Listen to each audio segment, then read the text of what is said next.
You're listening to a Reykjavík Grapevine podcast.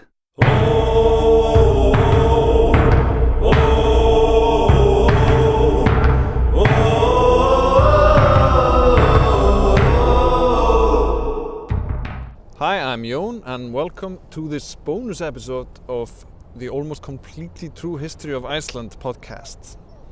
With me is Valur Gunnarsson, and today in this bonus episode we're going to talk about the recent developments regarding Greenland and possible annexation or acquisition of that place or country by the United States. And we're standing here in downtown Copenhagen. No, just kidding. We're standing here in downtown Reykjavík, but behind us is the Icelandic Parliament building, which, as I'm sure you'll see, has a Danish crown on top of it. Yeah, I think most people forget, but no place has remained the capital of Iceland longer than Copenhagen. Yeah. People think of Denmark as this kind of land of Legoland and Hygge, but actually they were a considerable imperial power. And I'm not even sure Reykjavík comes in second. I think Oslo maybe, or... Yeah, because what actually happened was that in 1261 and then 1262, Norway took over first Iceland and then Greenland. Yep. Actually, first Greenland and then Iceland. You're right, yeah. But it was consecutive years, and then, due to marriage affairs in 1380, Denmark took over Norway because Queen Margrethe of Denmark married the Norwegian king who died, and then she and her son took over. Yeah, but so basically, today we're going to talk about Greenland and Iceland and the colonial history of Denmark to an extent. Yeah. To try to like sort of give some background on, I guess, the geopolitics or the history of this and both. Yeah. And once we've sort of gone through the backstory of this, we will try to address the contemporary issue at hand and reflect on what it could mean for Greenland, what it could mean for Denmark, and what it could mean to Iceland. That's a lot of issues. There's a lot of issues to tackle in a single session, but we'll give it a try and we'll sort of slide over the biggest issues here. But we start with history. So in 1397, the Kalmar Union was formed, and the Queen of Denmark ruled all of the Nordic countries, including Norway, which also held Iceland and Greenland, and Sweden. And in fact, until last Christmas, the Swedish coat of arms, 3 crowns, was still in the Danish coat of arms, so they hadn't actually given up claim to it until now, when they decided instead to make more of the polar bear, which represents Greenland, and the ram, which represents the Faroe Islands. Actually, the polar bear sort of looked like it was about to sodomize the ram, so they actually pulled them apart. But I think it's also because they want to put more emphasis on Greenland as part of their territory. Yeah, I mean, Iceland was then nominally or basically under the control of Denmark from the 1300s until 1918 and or 1944, depending on how you look at it. Yeah. And as proof, on the roof of the Parliament building here, we still have the Danish crown crowning the whole building, and below it the insignia of Christian IX, the King of Denmark in the 19th century. Yeah, he was the second to last king of Iceland. Yes. And then Christian X was. But even after losing Sweden, Denmark did go on to build a second empire. Yeah, much in the same vein as other European powers like Sweden or England did. Sweden really only got Delaware for a bit, but the Danes were all over the place. Well, they also had their own East India Company. Yeah, and West India. And West India Company. So there's like, there's this, I guess, medieval part of the Kingdom of Denmark being sort of having lands and provinces all over the place, and then there's the 16th century, 17th century version where they started branching out into, sugarcane in the Caribbean. Yeah. And other such ventures. Yeah, they had this triangular trade. They had a colony in West Africa, which they called Guldkysten. Yeah, the Gold Coast. Yeah, if people can understand your Danish pronunciation, you're not doing it right. Right, thank you. You didn't do it right. I try not to. Which is actually now present-day Ghana. Yep. And then they would export slaves to the Virgin Islands, in the Caribbean. Yep. And then they would export rum and sugar back to Denmark, and then they would create industrial goods and weapons to sell to Ghana, and there's a whole triangle trade. They even had a couple of small colonies in India. This is also at around about the same time where they reacquired Greenland to an extent. Yeah, Greenland had been lost to history, as we've been discussing on different episodes. Yeah. And the Norse settlement there disappeared, and then along with that, the the rule over Greenland by the Danish crown kind of evaporated. But they came back in, I guess, the 16 or 1700s. 1721. 1721, thank you. Started reselling, and remade the claim to that vast island. Yeah, but then things took a turn for the worse from the Danish point of view, and this began during the Napoleonic Wars. Oh yes, that didn't go great. No, for them. They sort of wound up on the wrong side.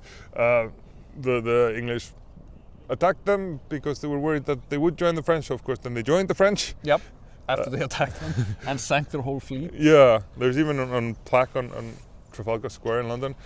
So the Danes wound up fighting alongside the French, but then when the French and the Danes lost, they lost Norway to Sweden. Yep. And without Norway, they no longer had the ships they needed, the lumber, the strong sailors that the Norwegians had. So they just started sort of selling off the rest of their empire. Yep. In the mid-19th century, the British bought their holdings in India. And in 1850, they bought the Gulkisen, which is now known as Ghana. Yeah. And finally, in 1917, they sold off the Caribbean Virgin Islands to the United States. Yes, when Wilson was president. Yeah, because at that time the US was about to enter World War I, and they didn't want the possibility of the Germans being there, so the Danes thought, Yeah. might as well just. But in between, I think that didn't happen was that I think in 1867 the Americans tried to acquire Greenland and Iceland, right? Yes. Which then failed. But it was the same year they bought Alaska from the Russians. Yeah. So they were out on a They were on the market for ice, I guess. Icy real estate. Icy real estate. But that never came to pass. No. But in 1910 there was this harebrained scheme because Denmark had lost their southern provinces to the Germans, and then Schleswig-Holstein, yeah. Yeah, and then they would get the island of Mindanao in the Philippines from the Americans, while the Americans would get Greenland, and they could trade Mindanao to the Germans for Schleswig. This never came to pass. No, it didn't work out. That sounds like a very harebrained scheme. But actually, when the Danes lost Schleswig in the War of 1864, they did offer to the Germans, why don't you just take Iceland instead? Wouldn't that be something? And the Germans weren't interested. They weren't, but maybe they should have been, because they would have. World War I might have turned out very differently. With the naval base up there, yeah, true. So the now American Virgin Islands were sold off in 1917. How have they fared since? What do they call this? The Americans don't call their colonies. They call them. Yeah, they call them territories. Yeah. So they don't have representation in Washington D.C. No. So they are subservient to U.S. law, but they cannot vote for Congress, for the president, or anything. Meanwhile, Greenland has 2 members of parliament in Denmark. One for 28,000 people, which is actually more representation than the Danes have. Yeah. So they can vote in Copenhagen, and they can also vote for their own parliament in Nuuk, the capital of Greenland. I guess we should maybe discuss then subsequent US presence here in the North Atlantic, which is something that occurs in World War II.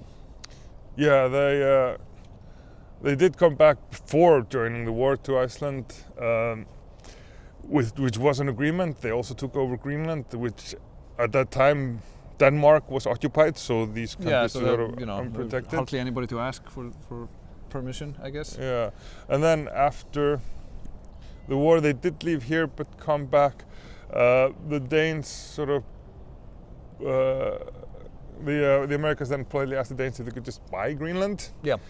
And the Danes politely said no, and then they politely asked the Americans to leave Greenland, and the Americans politely said no.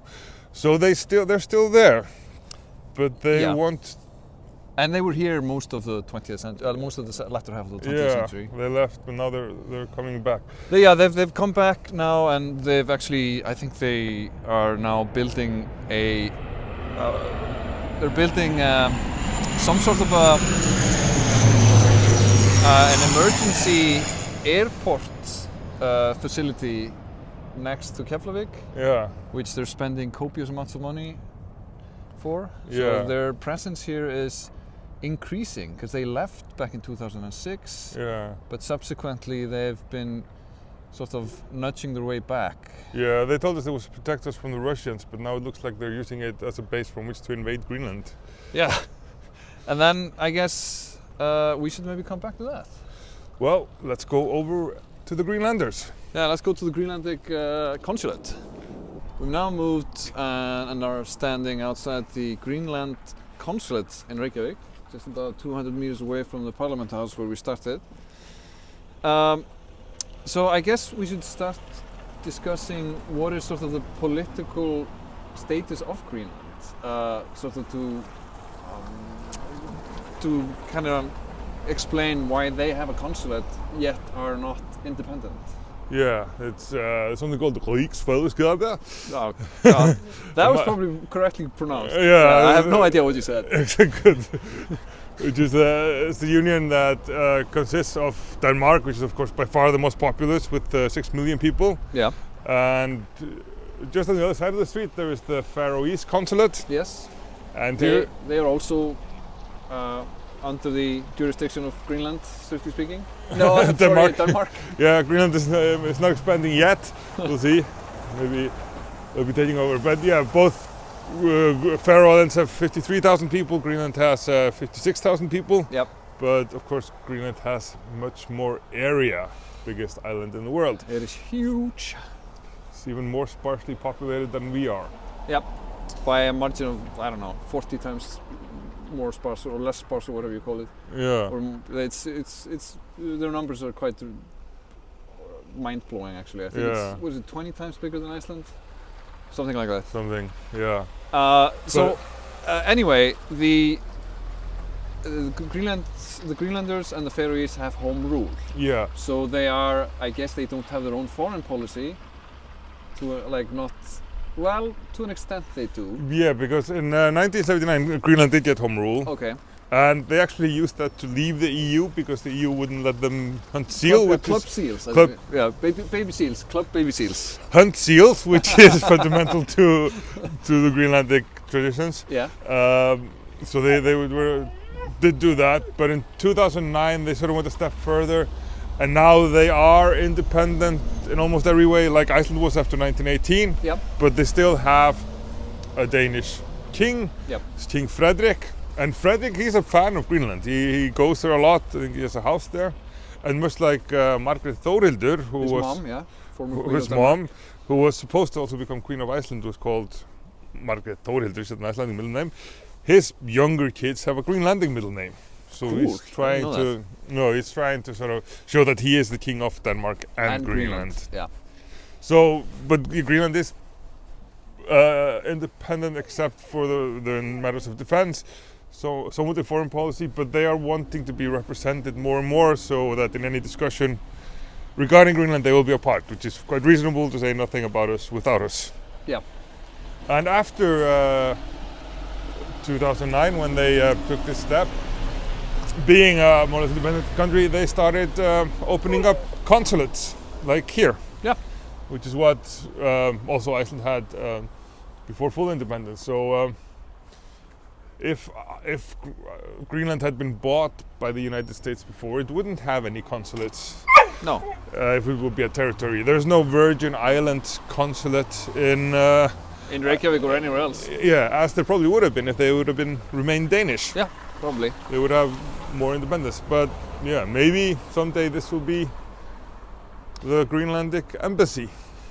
Yeah, I mean, there is, I think it's probably timely to discuss the issue at hand now, which is Donald Trump's the president-elect is, I think, the right term. Yeah. His sort of offhand remarks about Greenland. I mean, he made them first back in 2019, and they were treated with. They weren't taken seriously. No. The Danish Prime Minister called them, quote, absurd, which apparently pissed off the then President Donald Trump. Yeah. And very recently he sort of brought the issue up again. And Sort of. And subsequently his son went to Greenland. Yeah. He's tweeted recently, or whatever his platform is, Truth Social, that he was coming to Greenland soon. Mm-hmm. And this week he had a 45-minute long conversation with the Prime Minister of Denmark. Yeah. Which apparently didn't go that great. No. He is insisted, on top of wanting to acquire Greenland one way or the other, to acquire Canada and Panama. Yeah. And although people tend to brush this off as a thing that isn't that serious, he's just shooting his mouth off, it actually might be serious, and it should be taken seriously, I think. Yeah. I mean, in 2019, when he was scheduled to have a state visit to Denmark, and then when Mette Frederiksen, she didn't even discuss it, just called it absurd that he would buy Greenland, and then he cancelled the visit. So this is something that was sort of sticking in his mind. Yep. Apparently, according to some people working there, he then, in the best 19th century colonial style, in 2020, suggested trading Puerto Rico for Greenland. So the Danes would have Puerto Rico. That's. I guess I'm not going to say absurd, but okay. No, we would never dare say that. But it's very 19th century. Yes, very 19th century. But I mean, first of all, like, at no point, I mean, his comments haven't actually been at length about this. So I guess nobody's asked the Greenlanders yet what they want. But according to the Greenlanders, as far as I know, they simply want independence, and that has nothing to do with becoming a part of America or a state of America or even a territory. No, I mean the Trump's first instinct was to talk to the Danes about buying Greenland. Yeah. I think it's sort of starting to realize that Greenland isn't for sale because it can't be, because it owns itself. And the Danes can't sell it. No. No matter what pressure you put on them. Yeah. Maybe in 1946 they still could have, but not today.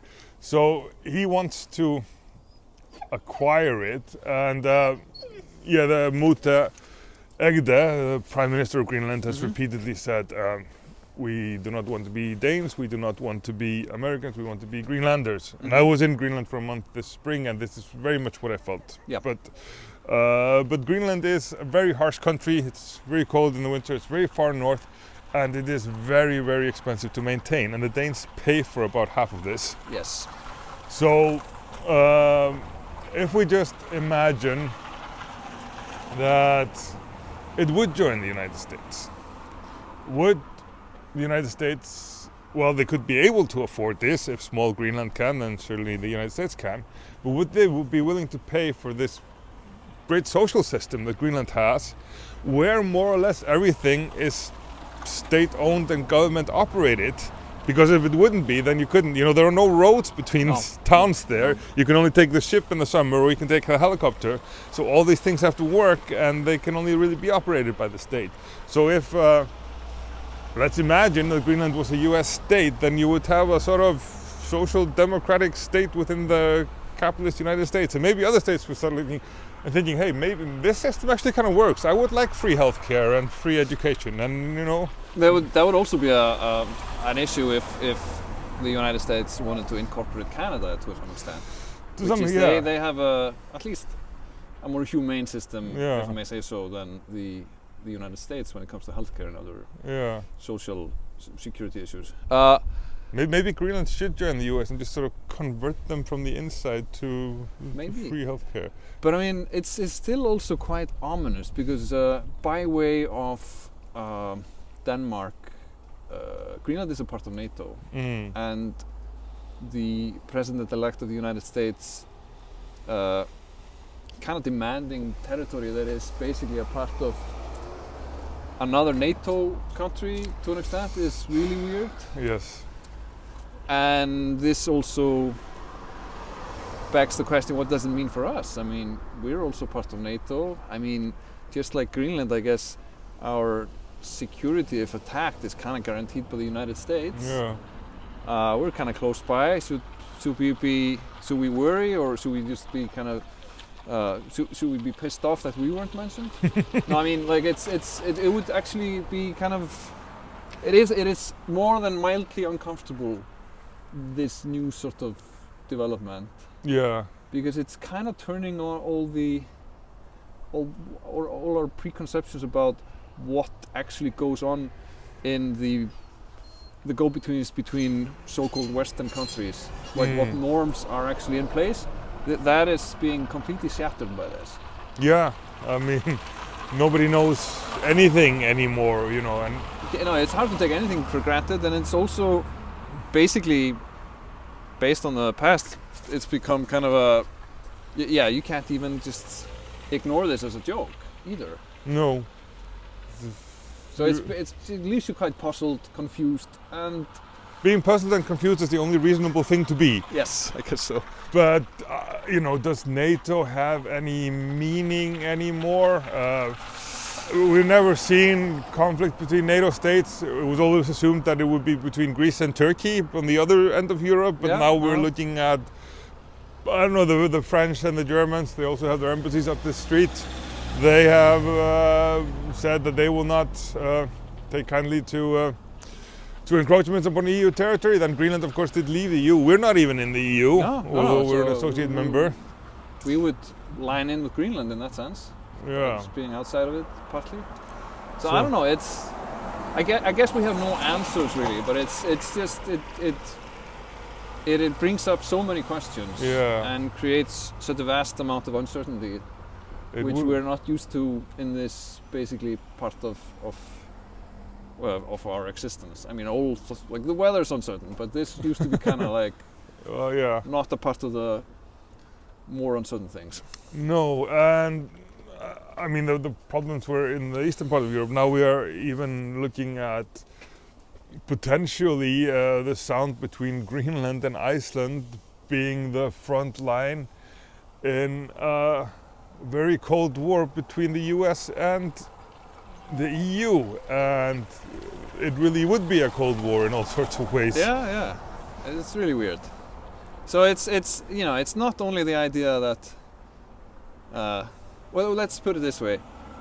The idea of the United States acquiring Canada has all sorts of geopolitical connotations that we can't even see the sort of ends to an extent. No, and it's sort of the first step in completely rupturing the post-World War II status quo in the Northern Hemisphere, the West Northern Hemisphere. We're used to actual earthquakes here, and now we might have to deal with geopolitical earthquakes as well. Yeah, well, I don't know. I mean, like I said, it raises more questions than anybody has answers to at this point.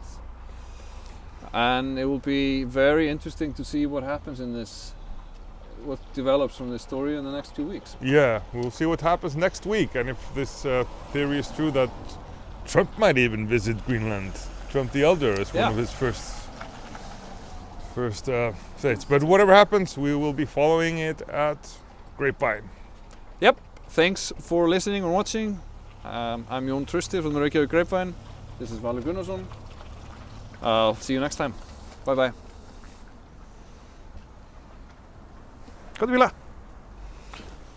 All right.